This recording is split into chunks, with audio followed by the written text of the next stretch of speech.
蔡瀾有次俾人問：你信唔信呢個世界有真正嘅感情？你聽落好似風涼話，甚至有啲唔近人情。但如果我而家問返你，你有冇試過同阿媽講完電話掛咗線嗰刻，心入面反而更加空？你以為係你哋傾得唔夠深，於是下次再打，再交心啲，講多啲屋企嘅嘢，講多啲自己嘅辛苦，結果一樣嘅空虛，一次又一次返嚟，甚至一次比一次更加重。好多人以為親情友情靠嘅係聯繫夠唔夠密，傾得夠唔夠深，記唔記得對方嘅生日，有冇日日噓寒問暖。你越信呢一套，就越用力去做，做到自己攰到病，先發現對方根本冇要求過你做咁多。呢個誤會，好多人捱到中年先撞得上，撞上嗰下好痛，痛到你會開始懷疑係咪自己一直做錯咗人生嘅功課。但呢種痛原來一直喺度提你一樣嘢，你嘅身體，你嗰個成日彈出嚟又正反嘅屋企群組，你嗰張唔記得幾耐冇打開嘅相片，全部都喺度悄悄記低咗你嘅委屈，一分一毫都冇留低。今日想同你講嘅唔係世上冇親情友情咁簡單一句就講完，係想同你講點解你越重感情反而活得越辛苦，甚至連身體都跟住出事。答案可能同你諗嘅完全唔同。電話嘟一聲斷咗，你仲攞住個電話冇放低，熒幕暗反，得返你自己個樣，隱隱約約影喺塊黑屏度。頭先講咗7分鐘，講屋企，講工作，講食咗未，講到最後仲問埋樓下街市邊檔嘅菜平啲。講完之後，你竟然一句都記唔返頭先自己講過啲乜，你只係記得收線嗰一刻，心入面唔係鬆一口氣，反而更加空，好似俾人抽走咗啲乜咁。你有冇試過咁樣？好多人以為呢種空虛係因為唔夠深，同阿媽同老友傾得唔夠貼心，所以先會咁樣。於是下次再打，再傾多啲，再交心啲，甚至逼自己講返啲平時唔會講嘅心事，結果一樣嘅空虛，一次又一次返嚟。你開始有啲怕接電話，於是你開始懷疑係咪呢個世界根本冇你以為嘅親情，冇你以為嘅友情，只不過大家都喺度演緊一場戲，演俾自己睇，順便演俾對方睇。呢個諗法，好多人捱到中年先會撞上，撞上嗰下好痛，但呢個痛唔係情呢樣嘢有問題，係你一直用錯方法去證明一樣根本唔使證明嘅嘢。蔡瀾識金庸，識倪匡，識黃霑幾十年，4個人有個講法叫做4大才子。報紙訪問到成日，有人問佢：你哋4個是不是無所不談，日日傾到深夜？佢嘅答案好多次都令記者失望，冇乜好傾。見面食餐飯，講兩句風涼話，笑一笑，散場，各自返各自屋企。有次飯局，黃霑講到一半突然唔出聲，望住窗外，唔知諗緊乜，冇人追問。倪匡照舊解飲，金庸照舊飲湯，一啖一啖咁慢慢飲。飯局照樣開心，冇人覺得欠咗啲乜，亦冇人覺得要出聲去填補呢個靜默。呢種相處同你打嗰7分鐘電話差好遠。差在邊？差在蔡瀾同佢班老友之間，冇一個人要求對方證明啲乜，唔使日日聯繫先算重情，唔使句句交心先算老友，唔使每次見面都要有啲有用嘅內容先叫做冇浪費咗呢次相聚。佢哋只不過喺度啱嗰陣一齊，唔啱就各自散，冇負擔，亦冇人記賬。後尾金庸病咗，倪匡都年紀大咗，4個人真正齊聚嘅機會越嚟越少，有時得返2個、3個，甚至各自喺唔同城市。但每逢有人問起呢段友誼，蔡瀾都冇特別煽情，只不過話識咗咁多年，開心過、嬲過，都算係緣分。一句起，2句止，冇再多講。呢種淡然唔係冇情，係佢哋幾十年嚟都冇將呢份情變成一個要不斷擦亮嘅獎座。佢只不過係佢哋日常嘅一部分，唔使特登拎出嚟展示。而你可能一直用緊另一套邏輯，講得越多，先證明關係越好，聯繫越密，先證明冇疏遠，回覆得越快，先證明冇忽略對方。於是你每次通電話，潛意識入面都背住一份考試，呢次講得夠唔夠深入？對方係咪仲當我係自己人？我頭先嗰句係咪講得唔夠貼心？考試梗係攰，攰完梗係空。呢個空虛感唔係親情、友情唔存在嘅證據，佢只不過喺度提醒你，你將一段本來唔使用力嘅關係，變成咗一場你自己一個人先至知道自己喺度考嘅試，仲要自己出卷、自己作答、自己俾分。而呢場試，你考得越勤力，輸得越徹底，因為對方根本唔知道有場試，佢哋只不過如常生活，如常過緊自己嗰日，得返你自己喺電話呢頭，一個人緊張，一個人失望，一個人喺掛線之後反覆檢討頭先講錯咗啲乜，甚至瞓覺前重播一次剛才嘅對話，逐句去挑錯處。你可能會話係咪太誇張？一通電話都可以講到咁大件事，但你試下諗真啲，你上一次同人傾電話，傾到心情放鬆，傾完仲想再傾多陣，係幾時嘅事？大部分人諗嚟諗去，諗到嘅都係唔記得咗，甚至有啲人會諗返起小學嗰陣同同學仔講電話，講到阿媽鬧先肯收線嘅日子，先叫做真正嘅無負擔。如果連一通電話都要咁樣折磨自己，呢份情值唔值得你咁樣去交？呢條問題先唔急住答，因為背後仲有一層。好多人捱到出事，先會發現你以為只係心累，原來身體一早已經收咗貨，一筆一筆記低。你可能會話，邊有咁誇張？唔通講多幾句電話都會攞命咩？但你有冇留意過自己近排係咪特別容易攰？瞓極都好似冇瞓過，成日心口有啲翳，行幾步樓梯都要停一停先上到氣。呢啲症狀你可能一直當係返工攰，或者年紀大咗，冇認真諗過會唔會同你長年累月忍住嗰啲說話有關。身體唔會同你講大道理，佢只會用最直接嘅方式喺你估唔到嘅時候突然俾你一個提示。阿明，你呢排啲手汗特別多，瞓覺又淺，係咪心入面有啲嘢一直焗住？老中醫陳伯喺深水埗開咗40年鋪頭，鋪頭度成日播住收音機，把脈把到一半冇再講落去，反而問咗呢句。阿明愣咗一愣，本來仲喺度睇緊手機，邊有我好地地？好地地嘅人唔會瞓到半夜3更醒，成日發夢。陳伯放低阿明隻手，冇追問，自顧自倒咗杯茶，慢慢咁喝。你唔使答我，但你自己心入面應該有個數。阿明冇出聲，佢諗返起琴日阿媽打嚟講咗15分鐘，由鄰居裝修講到三叔婆入院，仲講埋樓下嗰間茶餐廳執咗笠。阿明由頭聽到尾，一個恩字唔停咁應住，唯獨冇講返自己嗰排放工都仲要留低加班，冇講返上個禮拜同拍拖3年嘅女朋友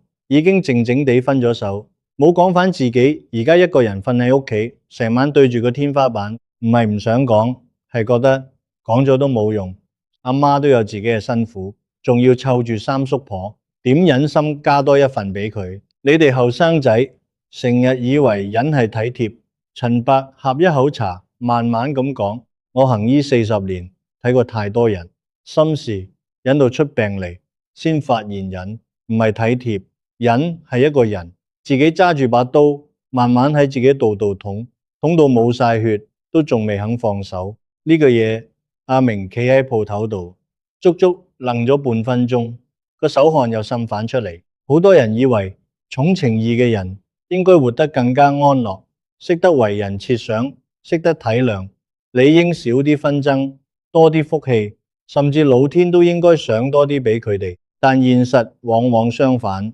越係記掛人多、心思細膩嘅人，身體越早出事。成日話都唔知點解成日攰，呢個唔係巧合，係一種長年累積嘅結果。情緒唔係講講就散嘅嘢。你唔講出口嘅委屈，唔敢講嘅辛苦，一次又一次將自己嘅嘢擺到最後先處理嘅習慣，五臟六腑一直幫你記住，一啲都冇漏。中醫成日講肝主疏泄，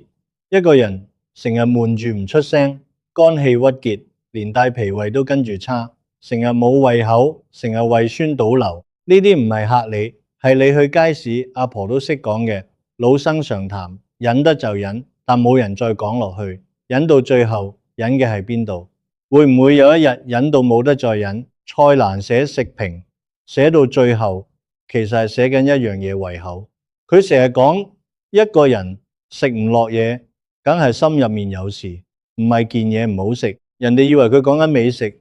其實佢講緊嘅係身體從來唔講大話。你幾時冇胃口？幾時瞓唔着？幾時成日唞赤？成日周身骨痛？佢一早已經喺度提你，只不過你唔想聽，或者你根本冇時間停低嚟聽。蘇東坡貶去黃州嗰幾年，窮到自己開荒種田，喺塊叫東坡嘅地度耕作，先有東坡居士呢個名。佢寫信俾朋友話：日啖三塊肉，便覺已曹身微賤，睇落好豁達，好似完全唔在乎自己嘅處境。但史書都有記低，佢嗰幾年身體唔算好，飽受痔瘡同失眠困擾，成日夜晚瞓唔着，要靠寫字排遣。豁達唔係冇代價，佢一樣有攰、有病、有捱唔住嘅時候，一樣有夜晚一個人喺度唔知點算好嘅時刻。但佢揀嘅路唔係將啲苦一直背住唔放，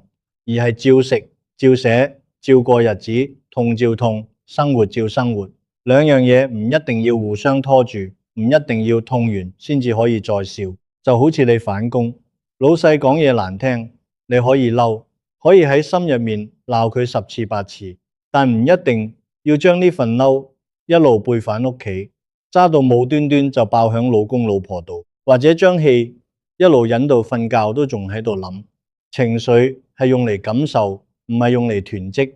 更加唔係用嚟一直存喺個銀行度等佢生息。執念令心被綁住，心綁住咗，身體就跟住一齊綁住，動彈唔得。你以為你忍住嘅係情緒，其實你忍住嘅係血氣。血氣行唔順，先話人老得快，病得早。呢個唔係風水佬講，係你自己身體一直喺度提你，用瞓唔着，用手汗，用成日唞赤嘅方式提你。阿明離開鋪頭嗰陣，陳伯喺後面加多句：你可以繼續忍，冇人逼你講，但你至少要知，你忍嘅唔係為咗邊個，只不過係為咗你自己嗰刻嘅心安。忍完債仲係記喺度，佢唔會因為你忍得耐就自動消失。唔係你唔夠堅強，係你一直喺度懲罰自己嘅身體，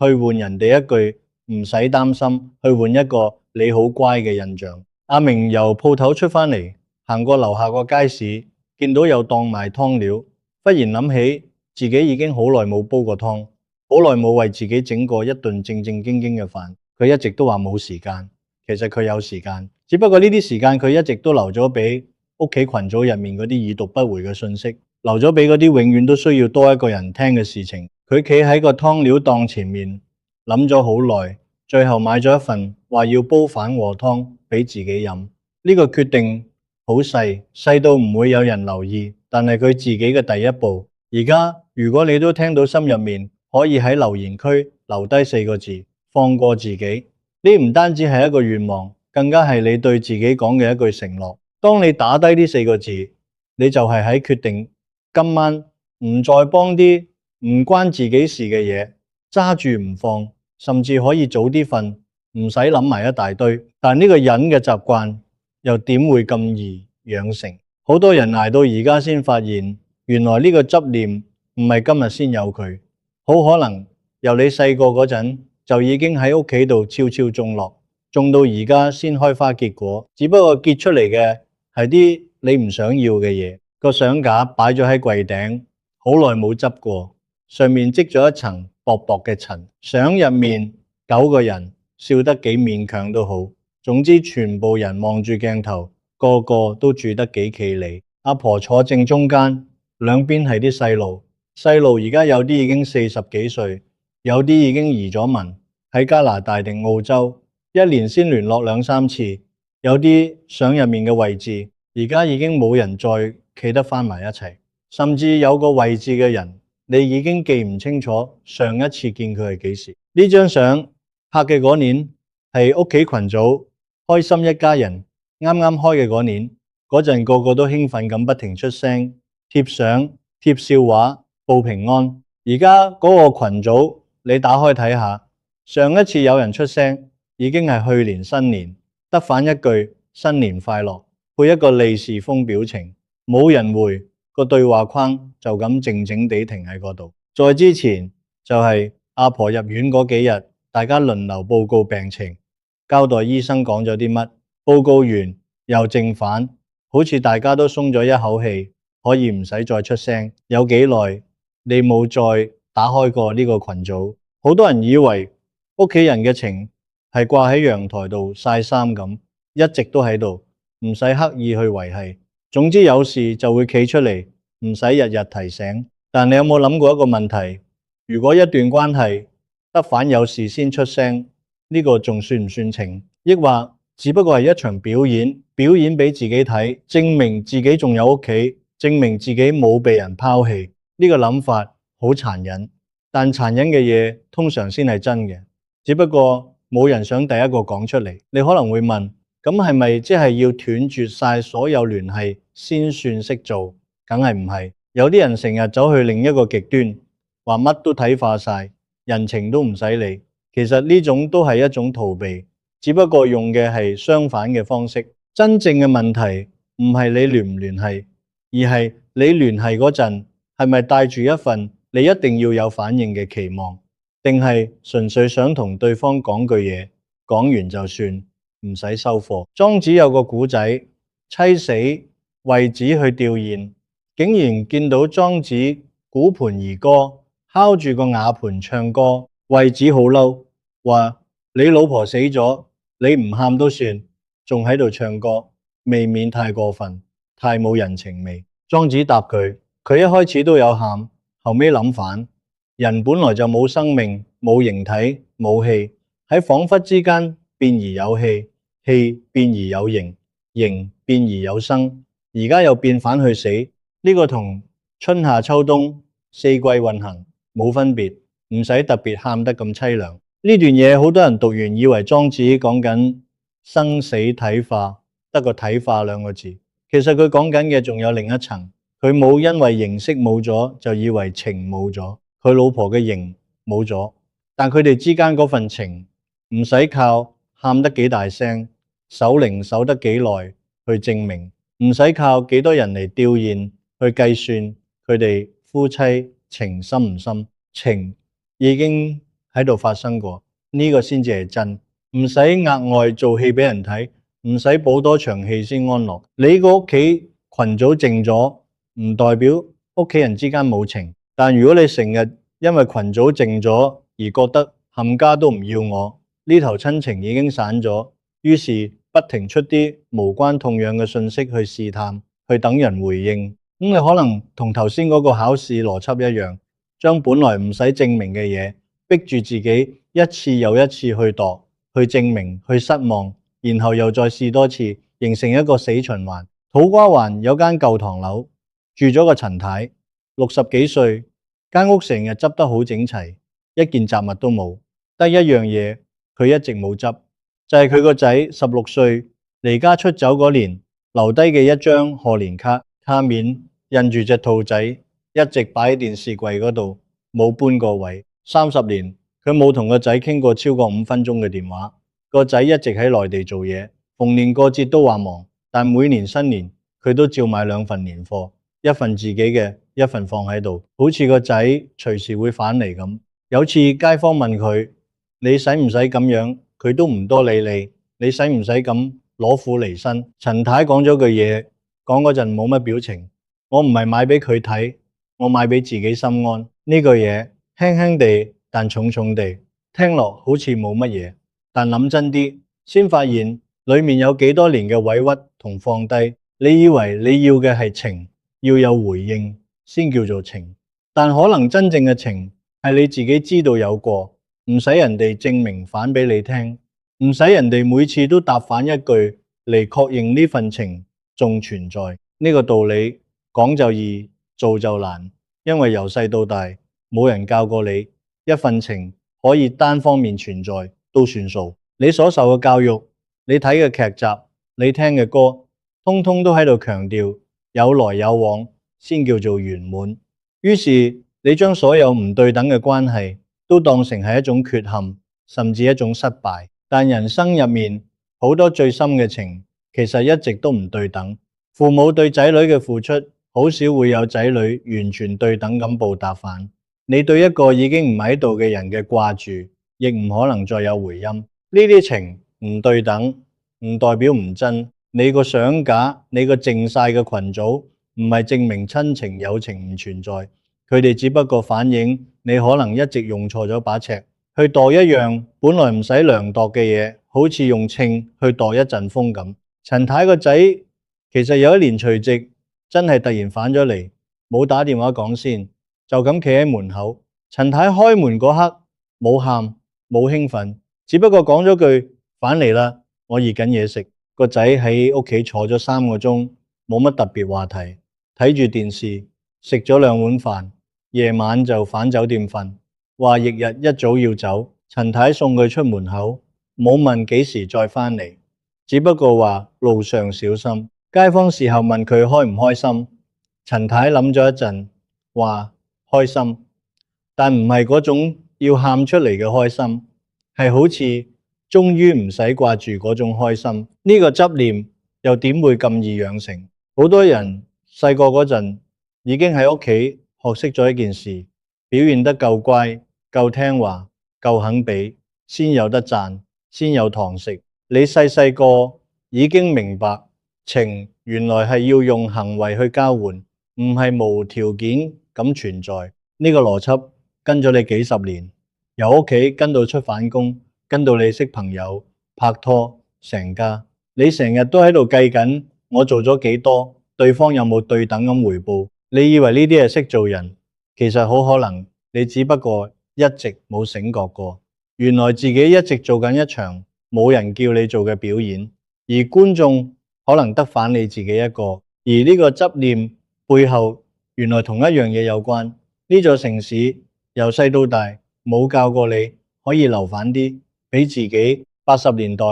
獅子山下收音機播緊首歌，人生中有歡喜，難免亦常有淚。嗰陣香港人個個信一樣嘢捱得就有出頭日，捱係美德，比係應份。你阿爸阿媽嗰代人捱到自己冇晒氣力，日日返工返到夜晚，先換到你哋而家有樓有書讀。呢份恩情你梗係記住，亦冇話唔應該。呢個價值觀冇錯，甚至值得敬佩。但佢有一個後遺症，冇人同你講過捱同俾，漸漸變成咗你對情嘅唯一表達方式。你以為愛人就係俾晒自己，一啲都唔留低。你以為孝順就係冇晒底線，凡事都要應承。40年後嘅今日，通脹連續幾年冚住家，一個茶餐廳常餐都要50蚊，一杯凍檸茶都貴過以前一個餐。移民潮之後，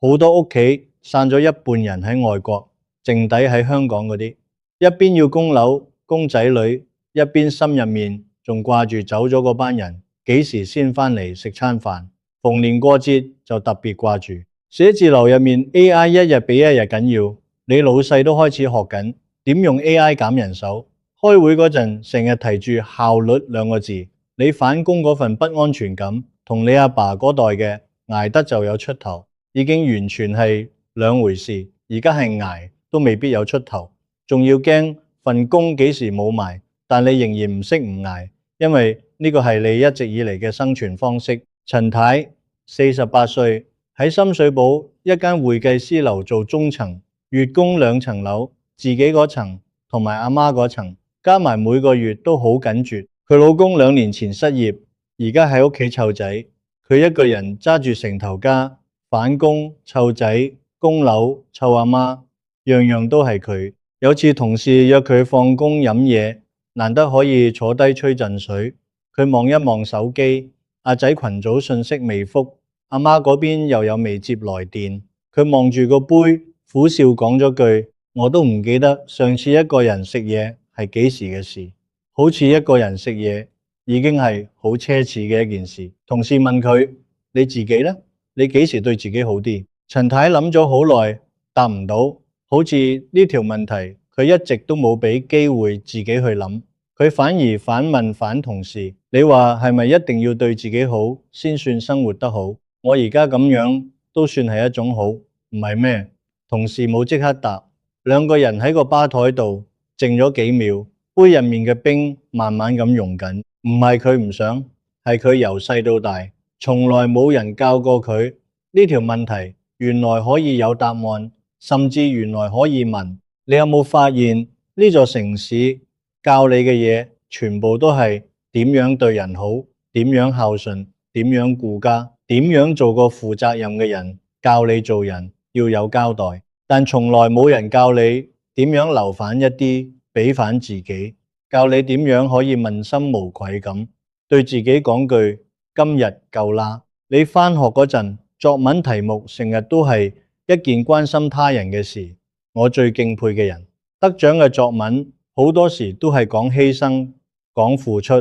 講點樣為咗屋企人捱更抵夜。你幾時見過有篇滿分作文係講一個人點樣識得對自己好，點樣拒絕咗屋企人一個不合理嘅要求，仍然理直氣壯？呢個唔係話犧牲唔啱，而係你由細到大接收嘅信息一面倒，令你潛意識入面將對自己好同唔負責任畫埋等號，於是你成年之後先會咁樣。一想起要為自己留返啲乜，就會覺得心虛。好多人以為留返啲俾自己，即係自私，即係冇情義，甚至係一種罪過。但你有冇諗過，一個連自己都照顧唔好嘅人，又點會有力氣長年累月咁樣對人好？佢遲早有一日會撐唔住，然後連累埋成頭家。你就好似部電話，日日充電，充到得返2成就出返街，以為係慳電，慳得幾多得幾多，其實係嗰部電話永遠都喺度透支，永遠都喺度損耗緊嗰你現砌先先個差，現差先先，現差先。演差先，蔡瀾後生嗰陣做電影監製，周圍飛，識晒天下英雄好漢，由邵氏到嘉禾，佢自己都講過，做呢行人情世故多到應接不暇，日日都要應酬，應酬完呢餐應嗰餐，但佢有一個習慣，幾十年冇變，識食嘢嗰陣一定坐低專心食，唔應酬，唔應付，唔理個電話響幾多次，呢個習慣。好多人以為係佢貪嘴，貪一啖好嘢食，其實係佢識得。就算成日周圍俾面俾人情，一日總有一餐係要俾反面自己，唔可以連食飯都要顧住人哋嘅感受。你都可以有屬於你嘅一餐，唔一定係食嘢，可能係一個人企喺天台食風嗰10分鐘，可能係放工唔即刻覆群組嗰半個鐘。可能淨係一個人喺巴士上層左前排，戴住耳機，冇人打擾嗰段路程。呢個唔係自私，係你先要企得穩，先有力氣去愛人，唔至於愛到最後自己先垮咗。有個講法話，飛機遇到意外，氧氣罩跌落嚟，大人要先幫自己戴好，先至有能力去幫身邊嘅細路戴。呢個道理好多人都聽過，但一落到地面，落到日常生活就通通都唔記得咗，總係諗住要先顧掂晒屋企人，先輪到自己。結果好多時未輪到自己嗰陣，個人已經冇晒氣力。而家我想問你一個問題，唔使答我，答自己就好。你有幾耐冇試過純粹為咗自己去做一件事，唔使諗住任何人嘅感受？如果你諗咗好耐都答唔出，或者你有個為咗屋企人、為咗朋友委屈到自己冇晒生活嘅經歷，喺留言區話我知，我會睇每一個留言。你唔係一個人，陳太嗰晚冇即刻覆晒兩個群組，佢揸住個凍咗嘅杯，望住個空氣，足足坐咗5分鐘，冇做任何嘢，得返自己一個人喺度發呆。呢5分鐘可能係佢呢個月第一次真正屬於自己嘅5分鐘，冇人打擾，冇人需要佢。好簡單一件事，做起嚟原來咁難，但如果連5分鐘都攞唔返俾自己，你又拿咩去撐住？幾十年嘅比賽，你嘅心唔可以永遠都係戶口，得出冇入。第二日返工，陳太一如既往，湊仔供樓，覆晒兩個群組，冇乜嘢突然改變咗，佢仍然係嗰個撐住成頭家嘅人。但佢自己知道，由嗰5分鐘開始，佢心入面多咗一格，一格淨係屬於自己嘅位置。唔使話一定要用嚟做啲乜，得返一個位已經唔同晒，冇咗依賴，人先至企得返穩。但穩落嚟之後，呢份情又應該點樣重新去過？你可能會諗，咁樣講嚟講去，係咪即係叫人自私啲、冷淡啲先至係聰明？唔係，呢個唔係一條要幾多先夠嘅數學題，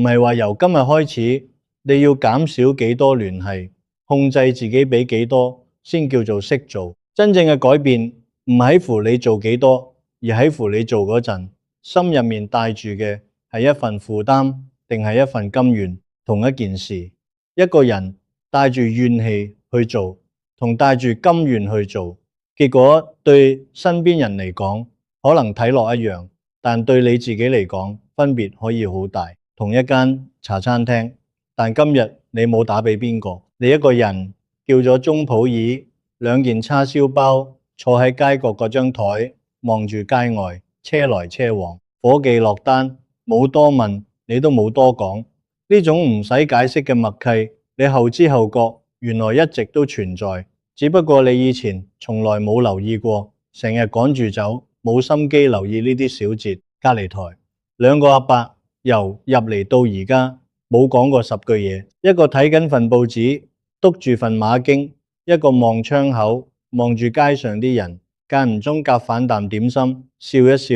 又繼續靜靜地，冇人覺得尷尬，冇人覺得欠咗對方一句寒暄，好似呢種靜默本身就係一種交流。你望住佢哋，忽然明白反一樣嘢，原來最舒服嘅陪伴，唔使日日通電話，唔使句句都交心，唔使一齊先證明友情，唔使不停出聲先叫做冇冷場。伙計行過，隨口問咗句加水嗎？兩個阿伯冇答，得個字。伙計已經明白，照樣加水，冇再多問。呢種相處睇落好平淡，甚至有啲人會覺得咁樣都算係朋友。但你細心諗下，兩個人可以喺同一張台靜靜地坐咁耐，唔使刻意喺話題，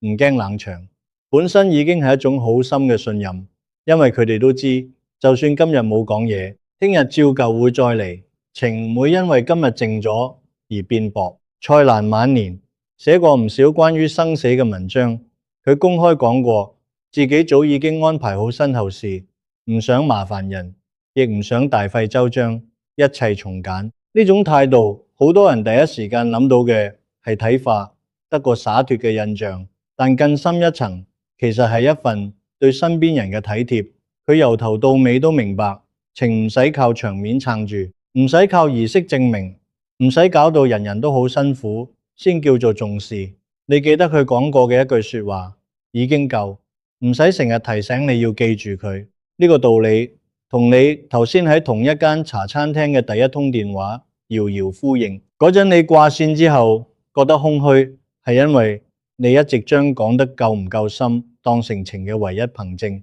好似份量唔夠就係唔夠愛。而家你先明白，情唔使天天證明，佢一早已經喺度。喺你哋唔使解釋嘅默契入面，喺你阿媽照舊每年買嘅年貨入面，喺你老友唔出聲你都照舊夾埋你嗰戥人入面，喺呢啲你以前從來冇留意過嘅細節入面，你唔使再打去考試，你只需要好似隔離台嗰兩個阿伯咁一齊坐低，唔使講都算係陪伴，唔使句句有交代。呢個世界真係冇你想象中嘅親情友情咩？或者答案係冇。你以為嗰種親情友情，但有你一直忽略咗嘅嗰種，你以為嘅係要靠證明、靠付出到盡、靠日日聯繫先撐得住嘅情，而你一直忽略嘅係嗰種唔使做戲、唔使掏空自己，企得穩之後先識得俾嘅情，安安靜靜冇要求，但一直都喺度，唔使你每日提醒佢存在。你諗翻起阿明嗰鑊湯，諗翻起陳太買嘅2份年貨，諗翻起頭先隔離台兩個阿伯之間嗰種唔使講嘢嘅默契，原來由頭到尾情都冇離開過，離開嘅只不過係你以為一定要嘅嗰種形式，一定要日日聯繫，一定要句句交心，一定要犧牲到自己冇晒先叫有心。伙計行過，見你個杯凍咗，問你使唔使加返啲熱水，你話唔使，話夠啦。呢個夠啦，你講出口嗰刻，忽然覺得唔止係講緊杯茶，叉燒包食晒，茶都涼埋，你冇再急住走，亦冇再急住打電話俾邊個證明啲乜。你望住窗外，人來人往，各有各忙，忽然覺得原來可以放過自己，先至係對呢份情最大嘅尊重。人生苦短，唔使掏空自己，先叫做有情。